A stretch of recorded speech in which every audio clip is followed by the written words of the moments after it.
petit état d'âme que je voulais partager sur la consommation de sucre et la quantité ahurissante de sucre qu'on nous fait bouffer aujourd'hui. 3 trucs à dire là-dessus.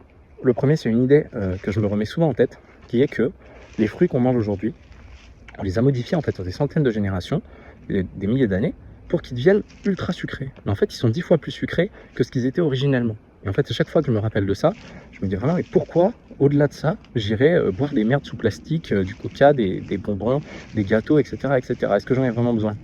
La réponse, c'est non. Et dans la foulée de ça, ça rend accro, évidemment, maintenant on le sait tous et on le ressent tous, et merdique, ça rend vraiment dépendant. Quand j'avais 20 ans, si je faisais une rando de 2 heures par exemple, je pouvais pas la faire sans emmener une boîte avec genre 6 barres de céréales dedans, et je devais les bouffer comme ça toutes les 20 minutes en fait, parce que j'étais dépendant. Bon, il n'y avait pas que le sucre, il y avait aussi l'aspect farine, etc., blé, mais quand même, c'était absolument affolant.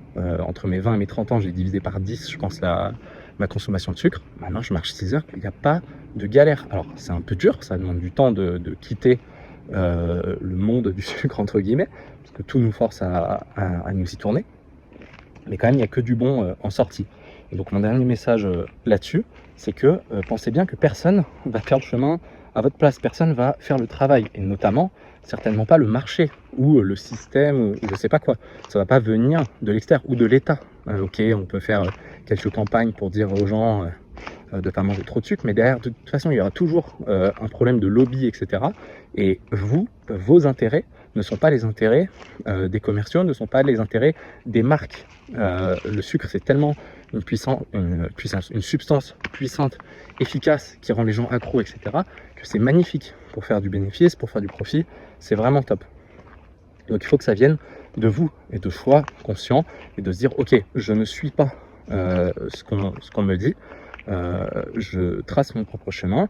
Et moi, un truc sur lequel je me base toujours pour savoir si quelque part ce que je fais ça va être sain ou non, c'est est-ce qu'il y a 2000 ans ça pouvait être une pratique qui existait? Oui, non. Sinon, je vais peut-être déjà commencer à me méfier. Par exemple, taper son meilleur Twix avec un coca, je crois pas qu'il y a 2000 ans ça existait. Donc finalement j'abandonne. Bon, boire une infusion avec des plantes séchées, coupées et quelques fruits, ok, ça me paraît cohérent, donc peut-être qu'il y a quelque chose. Je dis pas que c'est parfait, parce que là ça sert mon intérêt aussi, mais je dis pas que c'est parfait. Mais au moins, il n'y a pas de surplus, il n'y a pas de rajout artificiel, de labo, de je sais pas quoi, et de substances vraiment ultra modernes qui ne servent absolument à rien, à part créer des dégâts sur notre corps. Donc voilà, c'était une petite pensée. J'espère que ça vous parle. Ciao, ciao.